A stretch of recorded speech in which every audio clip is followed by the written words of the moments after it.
It's a pleasure welcoming you here in today's Political Rumbles, comrades. Good morning. It's a pleasure.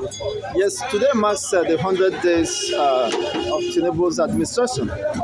There have been this disconnect between the masses of this country and the government in question, and especially the poor management of information by the information managers of this administration. There have been on pages of newspapers that this is 100 days of courageous leadership, 100 days of audacious leadership. While to the contrary, the government of Tinubu is still asking that people should be patient with his administration, that he has a better, of course, program for them, but needed to buy more time for it to come to fruition. Meaning that he said that he understood the pains and agonies Nigerians are passing. But unfortunately, the information managers of the same government is applauding the government to have done its best. I mean, isn't that an insult on the intelligence and of the masses of this country? Well, to react to what I just said, the 100 days in office in Tinubu, he has come marking his 100 days. Before Tinubu, there has been government before him. We have about 5 leadership. OBG has been, Jadwa came, Jonathan came, but he will be the 5th one in this democracy.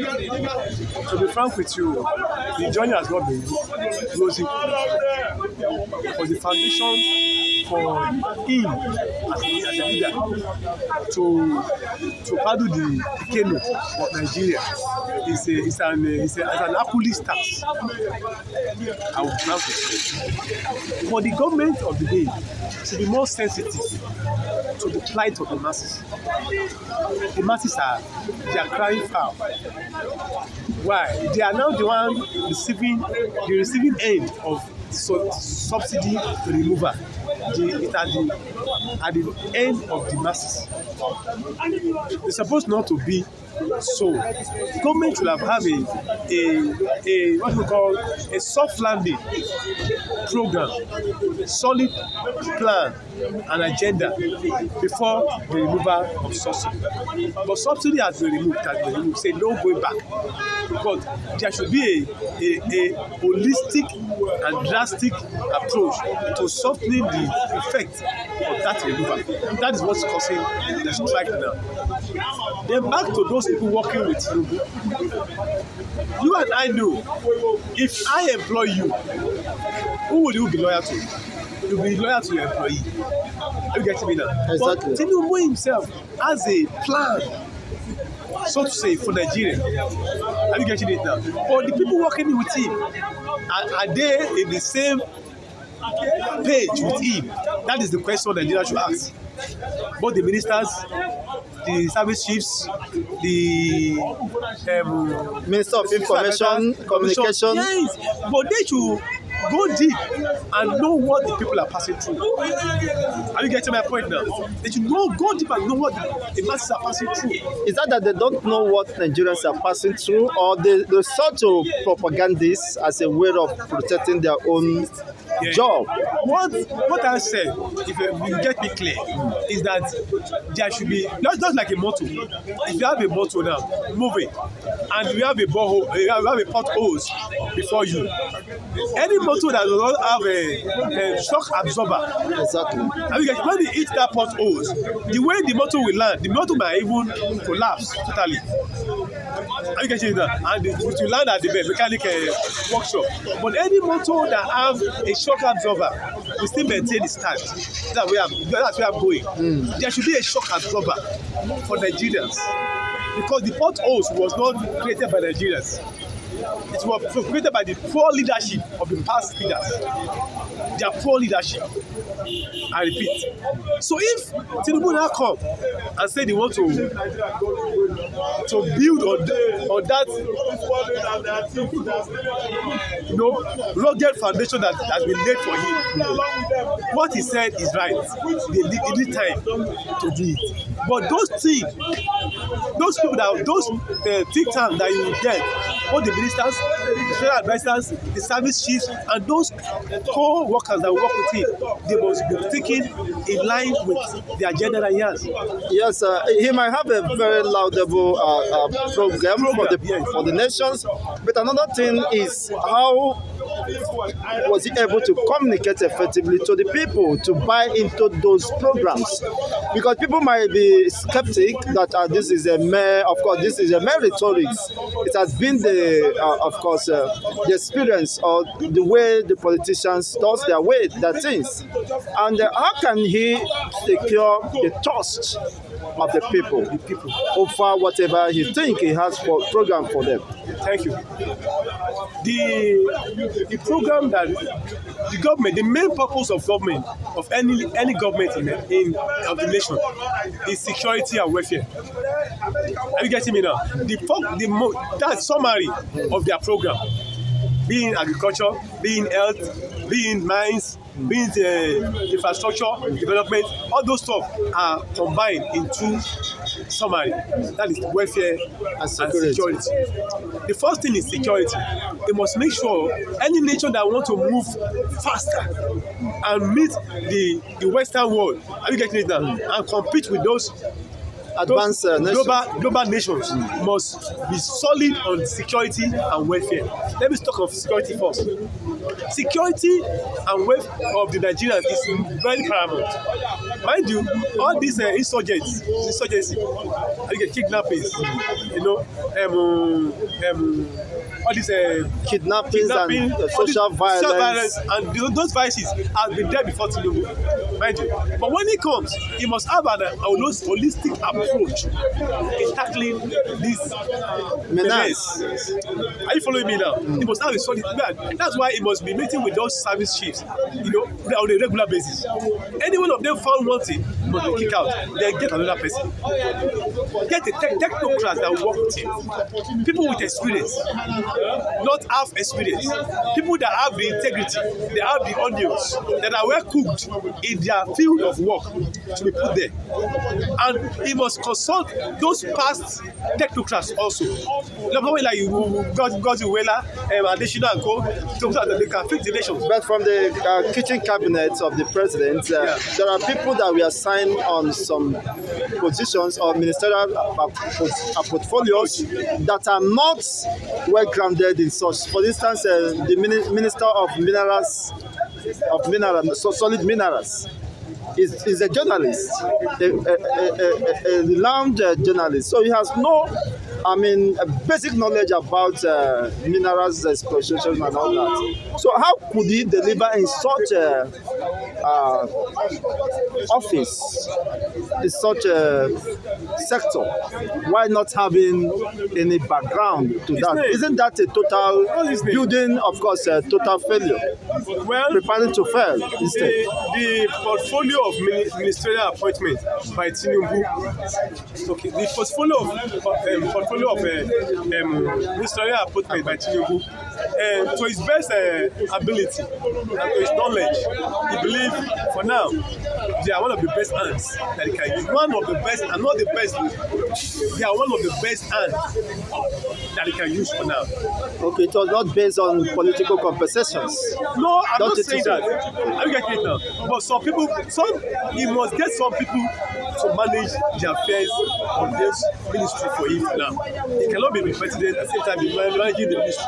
Some people must be there. Even you yourself might be appointed as a minister, irrespective of your background or religion or anything. So far, you can deliver the goods. So talk about the journalists that I was appointed as a minister for mines and sales. See, any qualified Nigerians, are you getting that has went through the tutelage of secondary school and university, are you getting it? it's a matter of time for them those people to blame. But they say the right peg should be put in the right hole. Are you getting me now? But funny enough, some people that are not even in that position may as well perform excellently if they know what they want to do. For example, now the last minister for education, it's not the education minister, was not in the field. I like this engineer. He was put there, but to my surprise, he go ahead. He went further to go and get some experts. Are you getting that? All these, what do you call it, professors, professors. They have to give him some tutelage on that field. Are you following me now? If you are put there to the same thing you will do, get some expert that will lead you and guide you on that path. The most important thing is that excellence is what we need. Let the nation move forward. The nation is now dragging it for years. We need people. We need hands. Irrespective of religion, political background, or your affiliations or party. Are you getting me now? He appointed Wike as minister for FCT. It's not in his party. Are you getting my point now? But because he knew that Wike stood by him, Wike had the onions, he knows the background, and he put him there. If he failed to perform, he kick him out and put another minister. Wike stood by him. Could it be an admittance of betrayal for his own party? For his own party. To become loyal to a different party, in sabotaging the chances of his own party? No, you can't say Wike sabotage the chances of his party. PDP. Get it clearly what Wike said before he supports Tinubu. Wike said it clearly that he cannot support an Hausa man or Fulani man going and another Fulani man coming in. Are you following me now? Nigeria as a whole, Nigeria is dynamic in their democracy. That there is no constitution that put it down that after Hausa has ruled, the Southern will rule. No, there is no constitutional basis on that.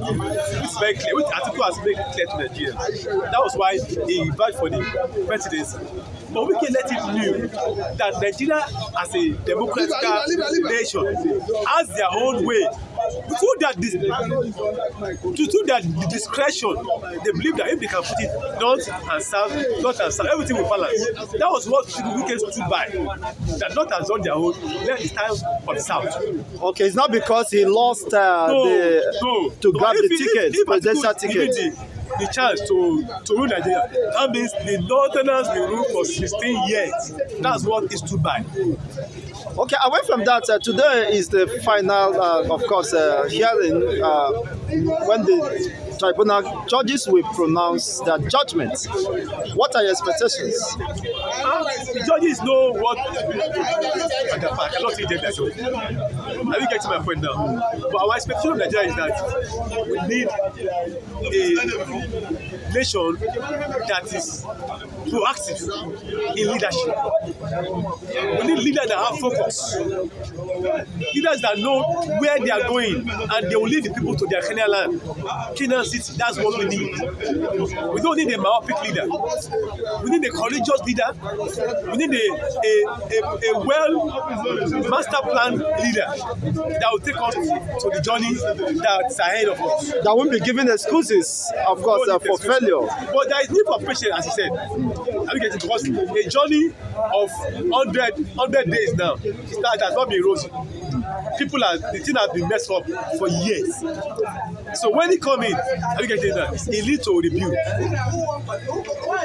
But with the few steps he has taken, for instance, the removal of subsidy, which has overbearing cost and devastating effects on the populace of this country, and there have not been any, of course,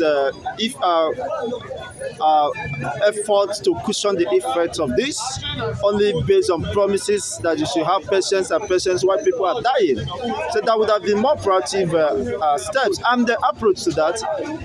The second one is going to borrow in order to strengthen the Naira. But unfortunately, Naira is, of course, we are having a free fall after borrowing again to strengthen or weaken the dollars. But rather, the Naira is the one that is being weakened. So these two approach, steps they are taking, very critical steps. Do you think that that is not a sign of a failing government? Oh, we cannot judge the government for 100 days. Are you getting my point now? If I may say, the government of the democratic government now that we are in now has been in there for 23 years now. Thereabout. And he is there now for 100 days. We cannot judge the failure of the leadership for 23 years. No, shouldn't leadership be continuum? The continuity. But some of those leadership, are you getting it now? Some of the leadership are not proactive. Are you getting only few of them have an holistic approach to leadership. I don't want to mention names, but he has come with his plan. Let's be patient, as he said. Okay. Let's see what he can do. Are you getting it now? Pending on the outcome of the tribunal judgment today, I possibly might see him packing or being reconsolidated or reaffirmed as the consistent president of the Nigerian state. Let the judiciary decide, and all eyes. No, we cannot preempt it, but there are, of course, speculations. The final say.